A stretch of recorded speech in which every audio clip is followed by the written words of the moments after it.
ಮಗನೇ, ಮದುವೆ ಆಗೋ, ನಂಗೆ ಏಜ್ ಆಗ್ತಾ ಇದೆ. ನಿಮ್ಮ ಅಣ್ಣನ ಮದುವೆ ನೋಡಿದೆ, ನಿನ್ನ ಮದುವೆನ ನೋಡಬೇಕು ಅನ್ನೋದು ನನ್ನ ತುಂಬ ದಿನದ ಕನಸು. ಸೊ ಆ ಕನಸನ್ನು ಈಡೇರಿಸು ಅಂತ ಹೇಳ್ಬಿಟ್ಟು ಮಗನ ಬಳಿ ಕೇಳಿದರು ಮಾಲತಿ ಸುಧೀರ್ ಅವರು. ಸೊ ಮಗ ಕೂಡ ಆಯಿತು ಹುಡುಗಿ ನೋಡು ಅಂತ ಹೇಳಿದರು. ಹುಡುಗಿ ನೋಡುವಂಥ ಕೆಲಸಗಳನ್ನು ಮಾಲತಿ ಅಮ್ಮ ಮಾಡಿದ್ರಂತೆ. ಬಟ್ ಆದರೆ ತರುಣ್ ಸುಧೀರ್ ಅವರೇ ಹುಡುಗಿನ ಸೆಲೆಕ್ಟ್ ಮಾಡ್ಕೊಂಡಿದ್ದಾರೆ ಅನ್ನುವಂಥ ವಿಚಾರ ಕೇಳಿ ಬರ್ತಿದೆ. ಹುಡುಗಿ ಯಾರು, ಹೌದಾ, ನಿಜಾನ, ಮಗನ ಮದುವೆನ, ಯಾವತ್ತು ಮದುವೆ? ನನ್ನೊಟ್ಟಿಗೆ ಮಾಲತಿ ಸುಧೀರ್ ಅವರಿದ್ದಾರೆ, ಅವ್ರನ್ನ ಮಾತಾಡ್ಸ್ತಾ ಹೋಗ್ತೀನಿ. Hi madam.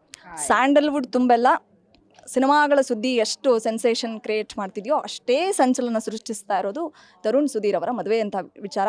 ಸೊ ಈ ಟೈಮ್ಗೆ ನೀವು ನಮ್ಮೊಟ್ಟಿಗೆ ಸಿಕ್ಕಿರೋದ್ರಿಂದ ಕೇಳ್ತಿದ್ದೀನಿ, ಹೌದಾ, ಮಗನ ಮದುವೆನ, ಹುಡುಗಿ ಯಾರು ಅಂತ? ಗಂಡು ಮದುವೆ ಆಗಲೇಬೇಕಲ್ಲಮ್ಮ, ಅದಕ್ಕೆ ಟೈಮ್ ಕೂಡ ಬಂದಾಗ ನಿಮಗೆಲ್ಲ ಹೇಳ್ತಾನೆ ಅವನು. ನೀವು ಯಾಕೆ ಇಷ್ಟೊಂದು ಎಕ್ಸಿಕ್ಟ್ ಆಗ್ತಿದ್ದೀರಿ ಅಂದರೆ ಒಂದು ಕ್ಲಾರಿಟಿ ಇಲ್ಲ ಇನ್ನು ನಮಗೆ.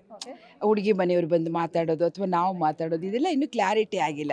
ಸೊ ಹಂಗಾಗಿ ಮೊದಲೇ ಹೇಳಿಬಿಟ್ಟು ಏನಾರು ಎಡವಟ್ಟು ಆಗಿಬಿಟ್ರೆ ಅದಕ್ಕೆ ಇನ್ನೊಂದು 15 ದಿವಸದಲ್ಲಿ ಎಲ್ಲ ಕ್ಲಿಯರ್ ಆಗುತ್ತೆ. ನಿಮಗೆ ಖಂಡಿತ ಅವ್ನು ಹೇಳ್ತಾನೆ. ಡೇಟ್ ಇನ್ನೂ ಫಿಕ್ಸ್ ಆಗಿಲ್ಲ. ಗ್ಯಾರಂಟಿ ನ್ಯೂಸ್, ಸುದ್ದಿ ಖಚಿತ, ನ್ಯಾಯ ನಿಶ್ಚಿತ.